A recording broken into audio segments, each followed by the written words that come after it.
नमस्कार दोस्तों, आज हम बात कर रहे हैं एक ऐसी खबर की जिसका सीधा ताल्लुक लोकतंत्र की सबसे बुनियादी सीढ़ी यानी आपके गांव की पंचायत और आपके शहर की नगर पालिका से है। खबर यह है कि राजस्थान में जो पंचायत और निकाय चुनाव लंबे समय से अटके हुए थे, उन पर राजस्थान हाईकोर्ट ने एक बहुत बड़ा और स्पष्ट फैसला सुना दिया है। तो दोस्तों, हुआ ये कि राजस्थान में करीब 6,759 पंचायतें और 55 नगर पालिका का 5 साल का कार्यकाल पूरा हो चुका है। कुछ का तो कार्यकाल नवंबर 2024 में ही पूरा हो गया था। नियम के हिसाब से कार्यकाल पूरा होने से पहले नए चुनाव हो जाने चाहिए, लेकिन चुनाव हुए नहीं। इसके बजाय सरकार ने इन जगहों पर प्रशासक नियुक्त कर दिए। प्रशासक क्या होता है? इसे आसान भाषा में समझिए। प्रशासक का मतलब होता है सरकार द्वारा नियुक्त किया गया एक अधिकारी, जो तब तक उस पंचायत या नगरपालिका का कामकाज संभालेगा, जब तक कि नया चुना हुआ प्रतिनिधि यानी कि सरपंच या पार्षद नहीं आ जाता।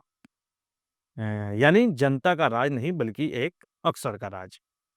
सरकार के इसी फैसले के खिलाफ पूर्व विधायक संयम लोढ़ा और गिरिराज सिंह देवेंदा सहित कई लोग हाईकोर्ट पहुंच गए। इनकी दलील यानी इनका तर्क ये भी था कि संविधान के हिसाब से 5 साल पूरे होने पर चुनाव करना जरूरी है। इन्हें सिर्फ बाढ़, भूकंप जैसी प्राकृतिक आपदाओं में ही टाला जा सकता है, इस तरह मनमाने तरीके से नहीं। याचिकाओं में कहा गया है कि सरकार का ये कदम असंवैधानिक है। दूसरी तरफ सरकार ने चुनाव टालने के लिए कोर्ट में 3 मुख्य बातें रखी। पहली है वन स्टेट वन इलेक्शन। सरकार ने कहा है कि हम राज्य में एक राज्य एक चुनाव की व्यवस्था लाना चाहते हैं, यानी सभी चुनाव एक साथ, और हम इसकी जांच कर रहे हैं। दूसरा है परिसीमन का काम बाकी। सरकार की सबसे बड़ी दलील थी परिसीमन को लेकर। अब आपको हम बता दें कि परिसीमन क्या होता है। परिसीमन का मतलब होता है कि सीमाओं को फिर से तय करना।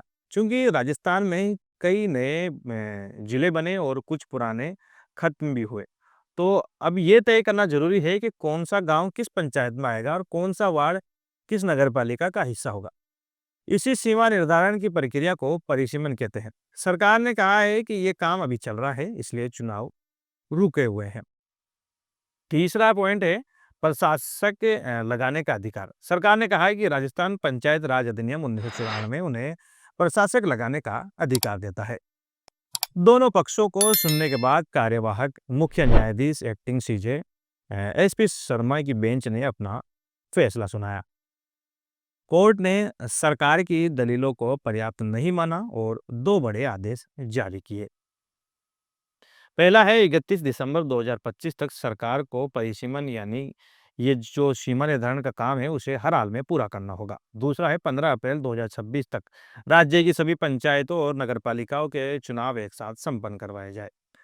कोर्ट ने साफ कहा है कि परिसीमन या वन स्टेट वन इलेक्शन के नाम पर संवैधानिक कर्तव्य यानी चुनाव कराने की जिम्मेदारी को अनिश्चित काल तक टाला नहीं जा सकता। तो दोस्तों, इस फैसले का सीधा मतलब ये है कि अब चुनाव के लिए एक तारीख तय हो गई है। प्रशासकों का राज खत्म होगा और लोगों को एक बार फिर अपनी पसंद की गांव की सरकार या शहर की सरकार चुनने का मौका मिलेगा। ये फैसला लोकतंत्र की जड़ों को मजबूत करने वाला है। इस पूरे मुद्दे पर आपकी क्या राय है? क्या आप हाई कोर्ट के इस फैसले से सहमत हैं? अपनी राय हमें कमेंट बॉक्स में जरूर बताएं। अगली बड़ी खबर के साथ फिर हाजिर होंगे। धन्यवाद।